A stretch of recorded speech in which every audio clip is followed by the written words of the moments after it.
স্ক্রিনটা শেয়ার করতে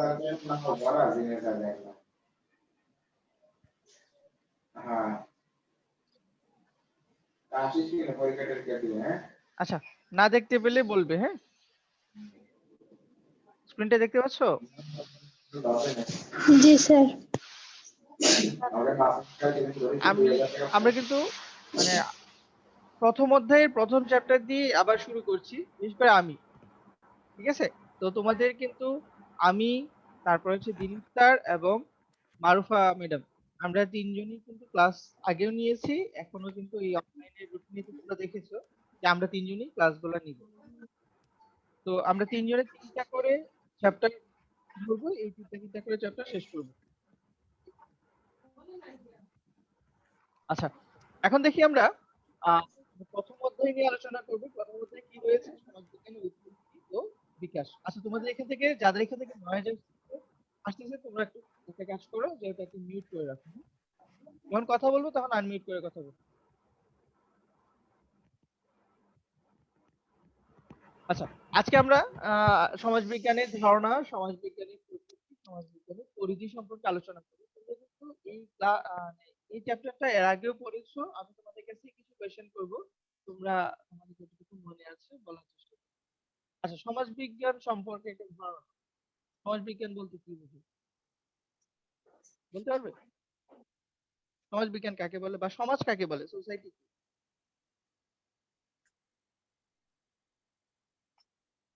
পারবে কেউ? রাসমিরা? স্যার বলেন আপনি, শুনি। আমি বলবো শুনবে? আমি তো বলবোই। তোমাদের মধ্যে কেউ?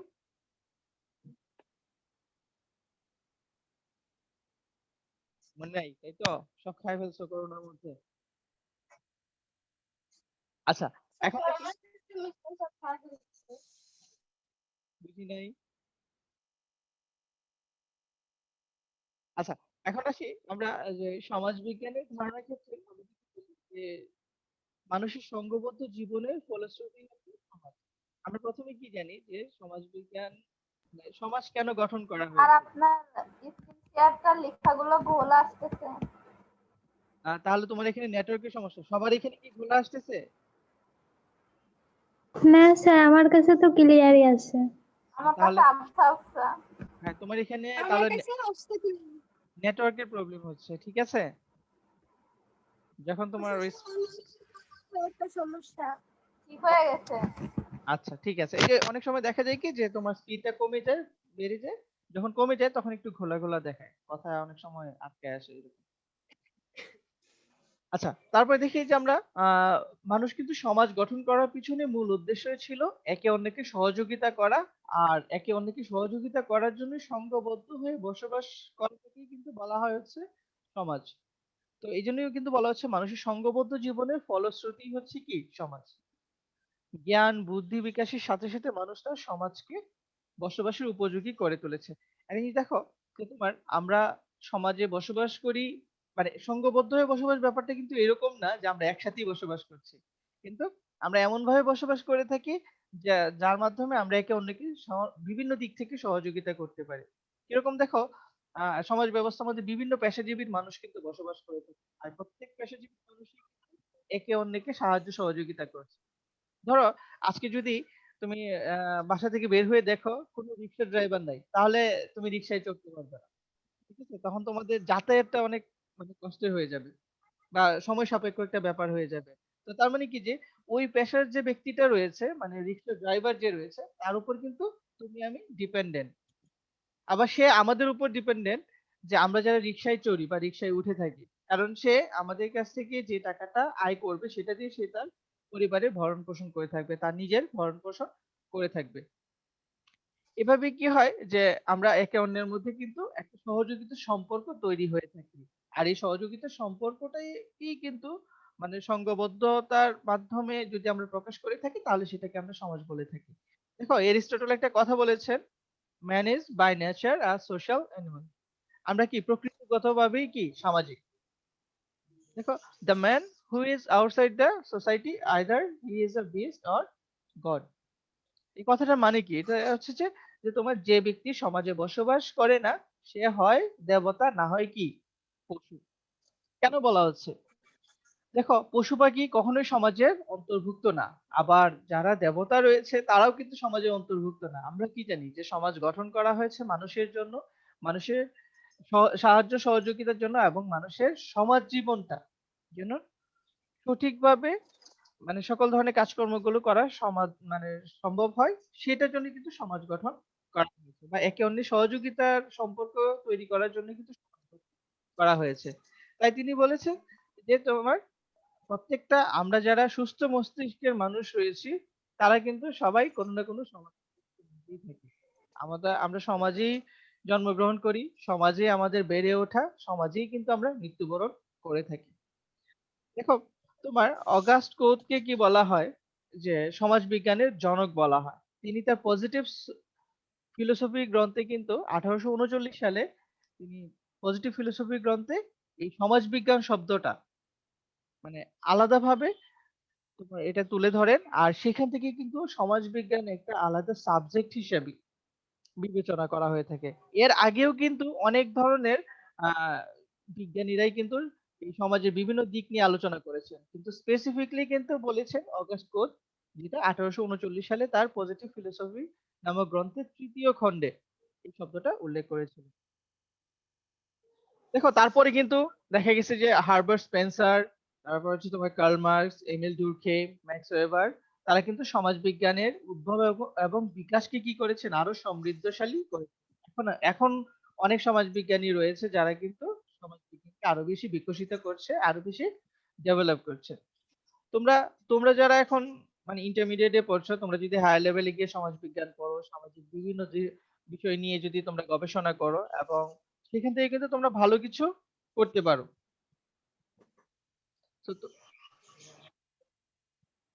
আচ্ছা, তারপর হচ্ছে তোমার বাংলাদেশে 1857 খ্রিস্টাব্দে প্রফেসর ডক্টর এ কে নাজমুল করিমের হাত ধরে সমাজবিজ্ঞান চর্চা প্রাতিষ্ঠানিক রূপ লাভ করে। সমাজবিজ্ঞান নামক একটা আলাদা সাবজেক্ট বা আলাদা একটা ডিপার্টমেন্ট গঠন করা হয় কোন বিশ্ববিদ্যালয়ে, সেটা জানো তোমরা? তোমাদের ক্লাসে বলেছিল,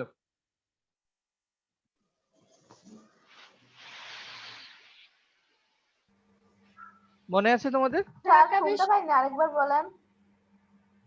সমাজবিজ্ঞান নামে একটা আলাদা ডিপার্টমেন্ট বা বিভাগ প্রতিষ্ঠা করেন ডক্টর এ কে নাজমুল করিম, যাকে বাংলাদেশের সমাজবিজ্ঞানের প্রতিষ্ঠাতা বলা হয়ে থাকে।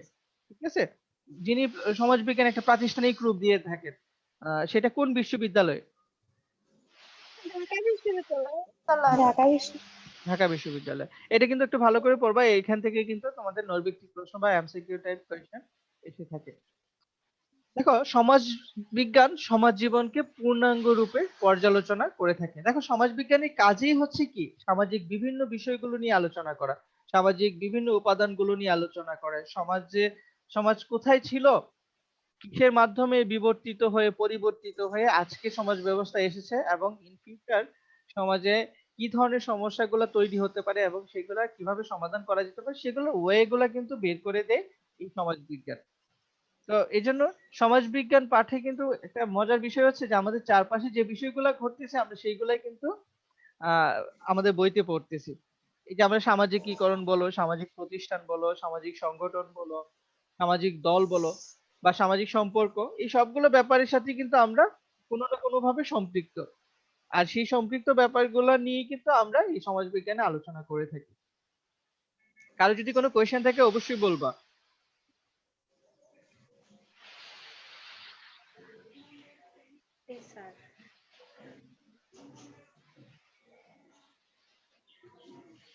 আচ্ছা, দেখো, সমাজবিজ্ঞানের ধারণা কনসেপ্ট অফ সোশিওলজি মানুষে, এখানে একটু বানানটা ভুল হয়েছে, এখানে মানুষের সঙ্গবদ্ধতা স্থায়ী ও স্বাভাবিক প্রক্রিয়ার অংশ হিসেবে দেখতে গিয়ে কিন্তু অগাস্ট কোচ সমাজের জন্য বিজ্ঞানের প্রয়োজনীয়তা অনুভব করেন।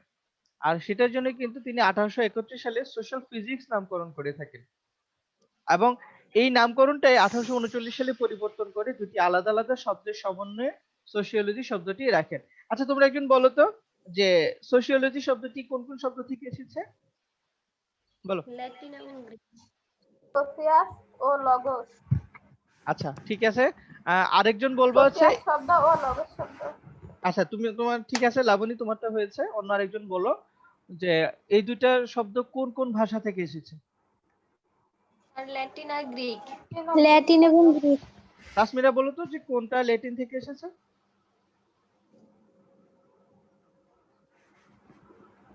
তোসিয়াস হচ্ছে ল্যাটিন আর গ্রিক হচ্ছে ল্যাটিন থেকে আর লগোস আসছে গ্রিক থেকে। আচ্ছা, আরেকজন বলবো হচ্ছে এই দুইটা শব্দের অর্থ কি?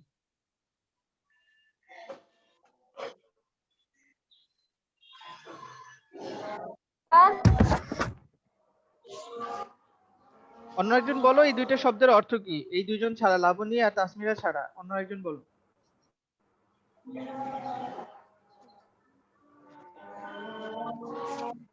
পারবে না? লগস শব্দের অর্থ বিজ্ঞান আর সোশিয়াল শব্দের অর্থ সঙ্গী। সঙ্গী বা আর লগস শব্দের অর্থ বিজ্ঞান আর সোশিয়াল শব্দের অর্থ সঙ্গী। আচ্ছা, সোশিয়া শব্দের অর্থ হচ্ছে কি সঙ্গী, আর লঘু শব্দের অর্থ হচ্ছে তোমার বিজ্ঞান। তাহলে শব্দগত বিচারে কি হয়? সমাজ বিজ্ঞান হলো ব্যক্তির সাথে ব্যক্তির সাহায্য, বিশেষ করে মানুষ ও তার সম্পর্কে বিজ্ঞান ভিত্তিক পঠন পাঠন, তাই না? তো এবং দেখো, আমরা সমাজে বসবাস করতে গিয়ে কিন্তু আমরা বিভিন্ন ধরনের মানুষের সাথে কিন্তু বিভিন্ন ধরনের সম্পর্ক গড়ে তুলি। আর এই সম্পর্কগুলো কিন্তু সামাজিক সম্পর্ক বলা হয়ে থাকে। দেখো, এই সামাজিক সম্পর্ক কিন্তু সমাজবিজ্ঞানের আলোচনার অন্যতম গুরুত্বপূর্ণ একটা বিষয়বস্তু। পরবর্তীতে আসি। আচ্ছা, এর আগে আমরা যেগুলো আলোচনা করেছি সেখান থেকে কি তোমাদের কোনো কোয়েশ্চেন আছে? না স্যার। ঠিক আছে, তাহলে আমরা সামনে যাব। আচ্ছা, এখন আসি সমাজবিজ্ঞান সম্পর্কে। অনেক ধরনের সমাজবিজ্ঞানী নৃবিজ্ঞানীগণ কিন্তু সমাজবিজ্ঞানের সংজ্ঞা দিতে গিয়ে বিভিন্ন ধরনের মতামত ব্যক্ত করেছেন বা বিভিন্ন ধরনের সংজ্ঞা প্রদান করেছেন। আমরা এখন তাদের সংজ্ঞা সম্পর্কে একটু ধারণা নিব। আচ্ছা, ম্যাকাইবার ও পেজ তাদের সোসাইটি অ্যান্ড ইন্ট্রোডাক্টরি অ্যানালাইসিস শীর্ষক গ্রন্থে উল্লেখ করেছেন সমাজবিজ্ঞানই একমাত্র বিজ্ঞান যা সমাজ ও সামাজিক সম্পর্ক বিষয়ে অধ্যয়ন করে থাকে। আমি আগেই বলেছি যে তোমাদের যে এই সামাজিক সম্পর্ক হচ্ছে সমাজবিজ্ঞানের অন্যতম গুরুত্বপূর্ণ একটা প্রত্যয়, যার উপর ভিত্তি করে পুরো সমাজ ব্যবস্থা বা সমাজ কাঠামো দাঁড়িয়ে আছে, বা সমাজ বা সোশ্যাল যে স্ট্রাকচার রয়েছে সেটা দাঁড়িয়ে রয়েছে। তো তিনি এটাকেই গুরুত্ব দিয়েছেন, সমাজবিজ্ঞান হচ্ছে এমন একটা বিজ্ঞান যা সমাজ ও সামাজিক সম্পর্কগুলো নিয়ে অধ্যয়ন করে থাকে। তারপরে আসি সমাজবিজ্ঞানী এমিল ডুরখেইমের মতে সমাজবিজ্ঞান হচ্ছে সামাজিক প্রতিষ্ঠানের বিজ্ঞান। দেখো, ম্যাকাইবার ও পেজ কিন্তু সমাজ এবং সামাজিক সম্পর্কগুলোকে বেশি গুরুত্ব দিয়েছেন। আবার এমিল ডুরখেইম বলেছেন যে সামাজিক প্রতিষ্ঠানের বিজ্ঞান হচ্ছে সমাজবিজ্ঞান। তো তার মানে হচ্ছে যে তিনি সামাজিক প্রতিষ্ঠানগুলোকে বেশি গুরুত্ব আরোপ করেছেন। তার দৃষ্টিতে হচ্ছে সমাজ গড়ে উঠেছে বিভিন্ন সামাজিক প্রতিষ্ঠানের মাধ্যমে। আবার ম্যাকাইবার এবং পেজের মতে হচ্ছে যে তোমার সমাজ গড়ে উঠেছে সামাজিক সম্পর্কের মাধ্যমে, আর সেগুলো নিয়েই কিন্তু সমাজবিজ্ঞান আলোচনা করে থাকে। তারপর হচ্ছে ম্যাক্স ওয়েবার তার ইকোনমি অ্যান্ড সোসাইটি গ্রন্থে উল্লেখ করেছেন সমাজবিজ্ঞান হলো সামাজিক ক্রিয়াকর্ম বা কার্যাবলীর পাঠ। আবার সমাজবিজ্ঞানী অকবার্ন ও নিমকভ তাদের হ্যান্ডবুক অফ সোশিয়োলজি গ্রন্থে উল্লেখ করেছেন সমাজবিজ্ঞান হচ্ছে সমাজ জীবনের বৈজ্ঞানিক অধ্যয়ন। এটা যদি দেখো, আমরা চারজন সমাজবিজ্ঞানীর চারটা সংজ্ঞা যদি আলাদা আলাদা করে বিশ্লেষণ করার চেষ্টা করি, একজন বলেছেন সমাজ এবং সামাজিক সম্পর্ক নিয়ে সমাজবিজ্ঞান আলোচনা করে থাকে। আবার এমিল ডুরখিম বলেছেন হচ্ছে যে সামাজিক প্রতিষ্ঠানগুলোর সমন্বয়ে সমাজ গড়ে ওঠে এবং সেই সামাজিক প্রতিষ্ঠানগুলো নিয়েই কিন্তু সমাজবিজ্ঞান আলোচনা করে থাকে। দেখো, সমাজ যেগুলো নিয়ে গড়ে উঠেছে তাদের নিজস্ব দৃষ্টিভঙ্গি অনুযায়ী সেভাবে চিন্তা করেছেন যে সমাজ যেগুলো নিয়ে গড়ে উঠেছে সমাজবিজ্ঞান সেগুলো নিয়েই কিন্তু আলোচনা করে থাকে। আমরা প্রথমেই কি দেখেছি যে সমাজবিজ্ঞান হচ্ছে এমন একটা বিজ্ঞান যে সামাজিক সকল বিষয়বস্তুগুলো নিয়ে আলোচনা করে থাকে বা পঠন পাঠন করে থাকে। তো আবার ম্যাক্স ওয়েবার বলেছেন সমাজবিজ্ঞান হলো সামাজিক ক্রিয়াকর্ম বা কার্যাবলীর পাঠ। পরবর্তীতে হচ্ছে অকবার্ন ও নিমকভ তাদের হ্যান্ডবুক অফ সোশিয়োলজি গ্রন্থ বলেছে সমাজ জীবনের বৈজ্ঞানিক অধ্যয়নই হচ্ছে সমাজবিজ্ঞান। তো তার মানে হচ্ছে যে আমরা কি দেখতে পাই যে সমাজবিজ্ঞানীগণ তাদের যার যার নিজস্ব দৃষ্টিভঙ্গি অনুযায়ী কিন্তু সমাজবিজ্ঞানকে বিশ্লেষণ করেছেন, সমাজবিজ্ঞানের সংজ্ঞা প্রদান করেছেন, এবং তারা কিন্তু তাদের নিজস্ব দৃষ্টিভঙ্গি অনুযায়ী কিন্তু সমাজকে সেভাবে ব্যক্ত করেছেন বা সমাজের অগ্রগতি সম্পর্কে সেরকম ধারণা প্রদান করেছেন। তোমাদের এই সংজ্ঞাগুলোর মধ্যে কি কারো কোনো কোয়েশ্চেন আছে? না স্যার।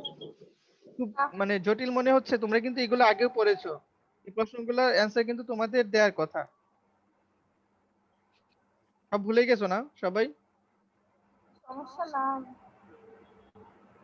লাবণী, তোমার সমাজবিজ্ঞান পড়া কেমন হয়? মনে থাকে? জি স্যার, ভালো।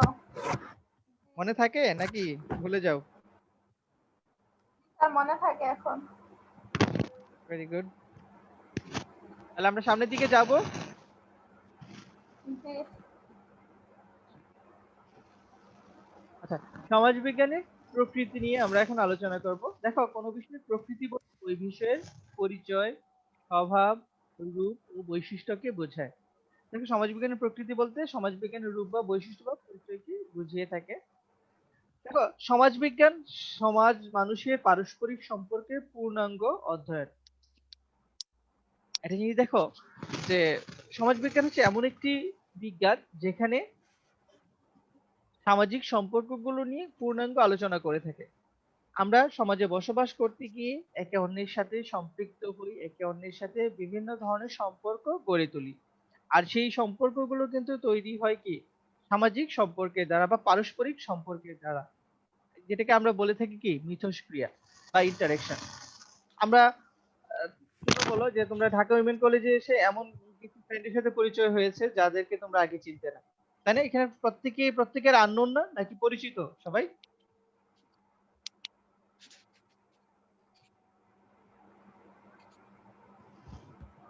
তোমরা যে এখানে এখন সেকেন্ড ইয়ারে পড়ো, ফার্স্ট ইয়ারে যখন ভর্তি হয়েছো তো তখন কি তোমরা তোমাদের সবাই কি পরিচিত ছিলে? জি না স্যার। তো ম্যাক্সিমামই হচ্ছে কি যে অপরিচিত। কিন্তু এই প্রতিষ্ঠানে এসে ভর্তি হওয়ার ফলেই কিন্তু তোমাদের মধ্যে একটা সামাজিক সম্পর্ক তৈরি হয়েছে, যে সামাজিক সম্পর্কের মাধ্যমে কিন্তু তোমরা একে অন্যের কাছ থেকে বিভিন্ন ধরনের বিষয়গুলো কিন্তু শিখে থাকো বা জেনে থাকো।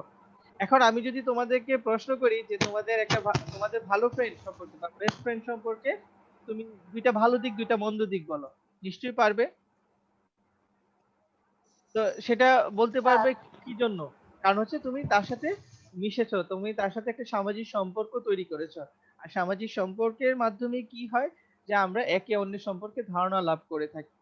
তো সমাজবিজ্ঞান হচ্ছে সমাজ মানুষের পারস্পরিক সম্পর্কে পূর্ণাঙ্গ অধ্যয়ন। এই যে সামাজিক যে বিভিন্ন ধরনের সম্পর্ক রয়েছে, আমি শুধু একটা প্রাতিষ্ঠানিক সম্পর্কের কথা বললাম, কিন্তু এছাড়া আমাদের অনেক ধরনের সম্পর্ক রয়েছে না?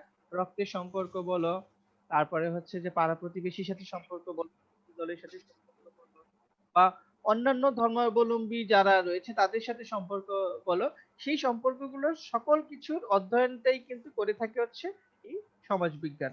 এই জন্য বলা হচ্ছে যে সমাজবিজ্ঞান সমাজের মানুষের পারস্পরিক সম্পর্কে পূর্ণাঙ্গ অধ্যয়ন করে থাকে। আচ্ছা, সমাজবিজ্ঞান মূলত হচ্ছে সমাজের পূর্ণাঙ্গ পাঠ।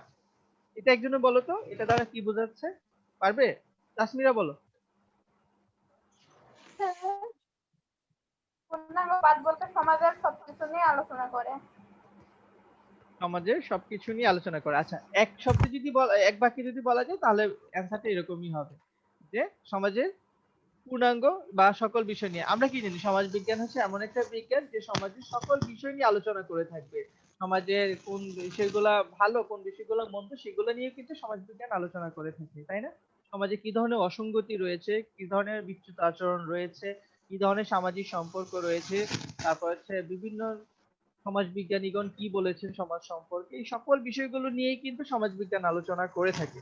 আর তিনি বলা হয় সমাজ বিজ্ঞান হচ্ছে সমাজের একটা পূর্ণাঙ্গ পাঠ। তারপর হচ্ছে সমাজ বিজ্ঞান মূলত সমাজ কাঠামো অধ্যয়ন। আমরা কি জানি যে যে কোনো একটা কিছু একটা বিল্ডিং তৈরি করার জন্য প্রথমে কি তৈরি করা হয়? ওই রড দিয়ে একটা স্ট্রাকচার তৈরি করা হয়, তাই না?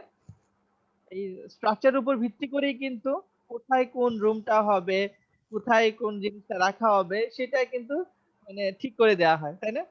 আমরা কি কখনো ড্রয়িং রুমকে বেডরুম বলি, বা ড্রয়িং রুমকে বেডরুম বানাই না। ডাইনিং রুমকে কোনো সময় ড্রয়িং রুম বানাই, সেটা করি না। সেটা কেন করি না? কারণ এটা ডিপেন্ড করে যে এটা একটা স্ট্রাকচারাল ব্যাপার, একটা কাঠামোগত একটা ব্যাপার। তো সমাজেও কিন্তু এরকম, মানে একটা কাঠামোর উপর ভিত্তি করে কিন্তু সমাজ গড়ে ওঠে, যেখানে সামাজিক সম্পর্ক, সামাজিক বিভিন্ন ধরনের প্রতিষ্ঠান, এগুলোর সমন্বয়ে কিন্তু সমাজ কাঠামো গড়ে ওঠে। তো সমাজ কাঠামো সম্পর্কেও পড়েছো এর আগে। তো সমাজবিজ্ঞান কিন্তু সমাজ কাঠামোর অধ্যয়ন করে থাকে। কারণ হচ্ছে আমরা যখন বলবো সমাজবিজ্ঞান সমাজের সম্পূর্ণ বা সমগ্র বিষয় নিয়ে আলোচনা করে থাকে, তো সমাজবিজ্ঞান সমাজ যেভাবে গড়ে উঠেছে তার কাঠামোগত আলোচনাও কিন্তু সমাজবিজ্ঞানের অন্তর্ভুক্ত। কারণ আমরা কি জানি যে কোনো একটা স্ট্রাকচার ছাড়া কিন্তু কোনো কিছু তৈরি হয় না, বা কাঠামো ছাড়া কোনো কিছু তৈরি হতে পারে না। তো সমাজও ঠিক সেরকম, যে কাঠামোর দ্বারা তৈরি হয়, এবং সেই কাঠামো নিয়ে আলোচনা করে থাকে সমাজবিজ্ঞান। সমাজবিজ্ঞান মূল্যবোধ নিরপেক্ষ একটা বিজ্ঞান, খুবই ইন্টারেস্টিং একটা পার্ট। তো এটাকে ভ্যালু ফ্রি সায়েন্স বলা হয়। মূল্যবোধ নিরপেক্ষ একটা বিজ্ঞান বলা হয় এই সমাজ বিজ্ঞানকে। কেন বলা হয় বলো তো? আচ্ছা তোমরা একজন বলো তো, যে আমি তোমাদের ক্লাসে অনেকবার বলেছি মূল্যবোধ ব্যাপারটা কি,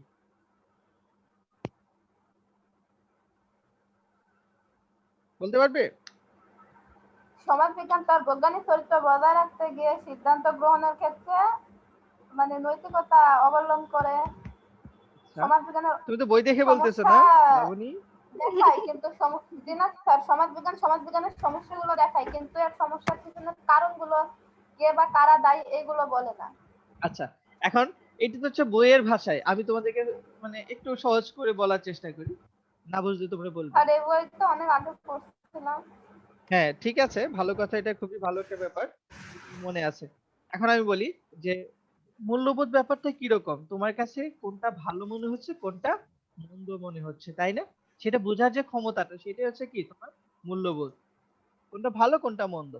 এখন একটা জিনিস দেখো, তোমাকে একটা কাজ দেয়া হলো, ধরো সমাজ বিজ্ঞানের যে বিষয়বস্তুগুলো রয়েছে সেগুলা থেকে তোমাকে বলা হলো যে তোমার পার্শ্ববর্তী যে বস্তি রয়েছে সেই বস্তিতে দিন দিন মানে বিভিন্ন ধরনের অসামাজিক কার্যকলাপ হচ্ছে, তার মধ্যে ধরো মাদক আসক্তি, ঠিক আছে?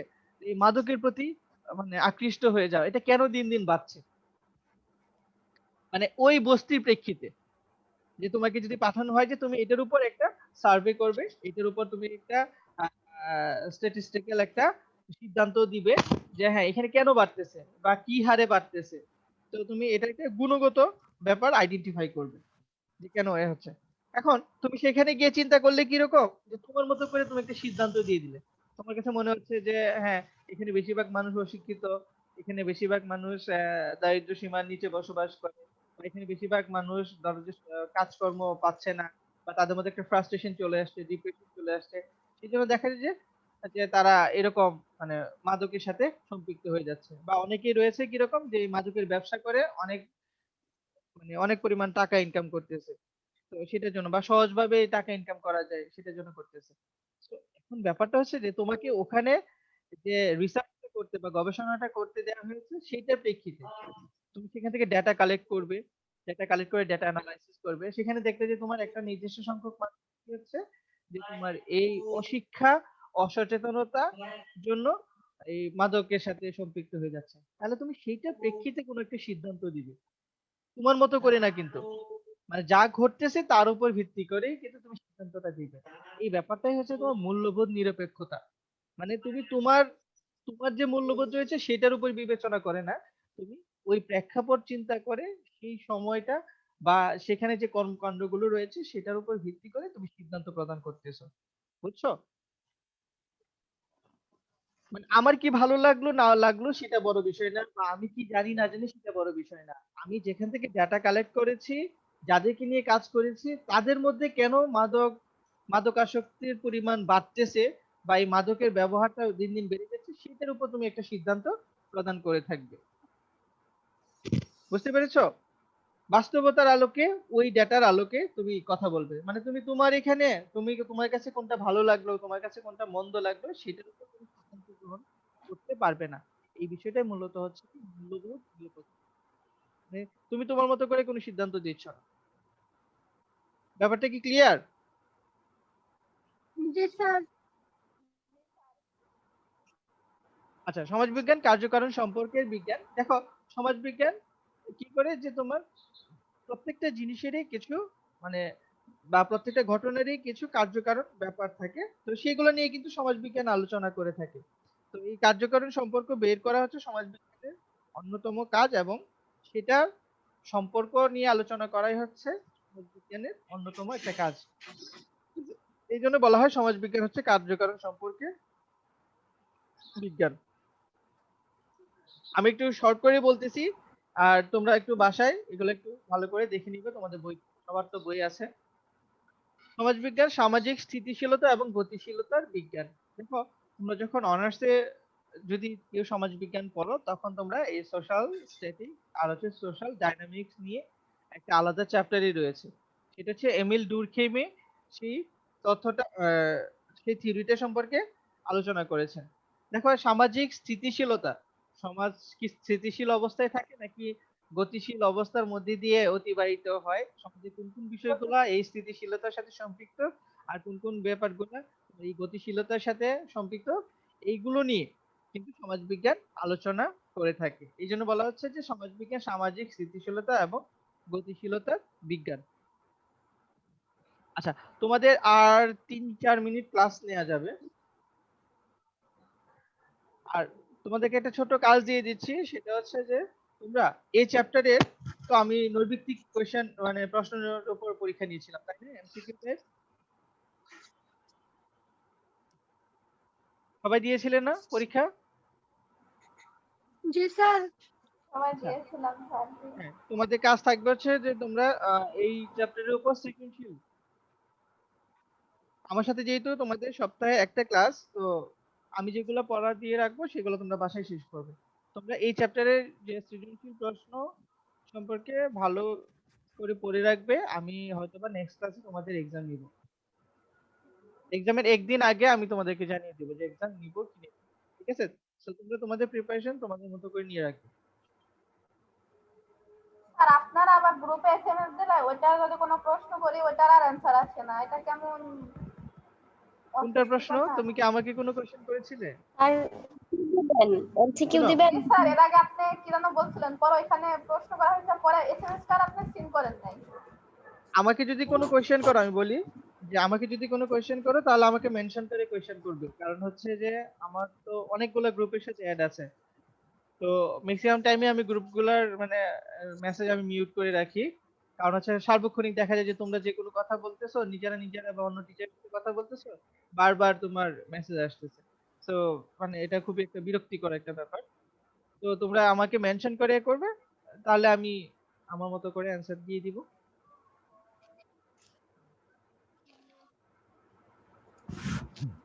আর বলো। সামনে ক্লাসে যদি পরীক্ষা নেন তো এমসিকিউ নিবেন নাকি প্রশ্ন দিয়ে নিবেন? না, সৃজনশীল নেব। আচ্ছা। স্যার, যদি নিয়ে সেটা সৃজনশীল তোমাদেরকে মানে অন্তত একদিন বা 2 দিন কতগুলো আগে প্রশ্ন জানিয়ে দিব। দিয়েন? বলো। বলছিলাম সৃজনশীল মানে কতগুলো প্রশ্ন দিয়েন, যেমন খ নম্বরে যেমন অ্যান্সার হয় এরকম। হুম, হুম। না, তোমরাও তোমাদের মতো করে প্রিপারেশন নিয়ে রাখো, মানে তোমাদের প্রথম অধ্যায়টা ভালো করে শেষ করে রাখবে এই 7 দিনের মধ্যে। ঠিক আছে? পরে তোমাদের সাথে কথা আপনি বলি। যা কোশ্চেন দেন বাংলা দ্বিতীয় পত্র হবে, বুঝছো? আমি যে প্রশ্ন দেই, আমি তো ধরো যে তোমার এই আরো জটিল কোশ্চেন আপনার দিতাম। কোশ্চেন বই থেকে খুঁজে পাই না। কি স্যার বলো? এমন প্রশ্ন দেন মনে হয় বাংলা দ্বিতীয় পত্রে পরীক্ষা হচ্ছে। স্যার বই থেকে খুঁজে পাই না, মনে হয় গ্রামারের চেয়েও কঠিন কোশ্চেন করছে। না, ব্যাপারটা এরকম না আসলে। আহ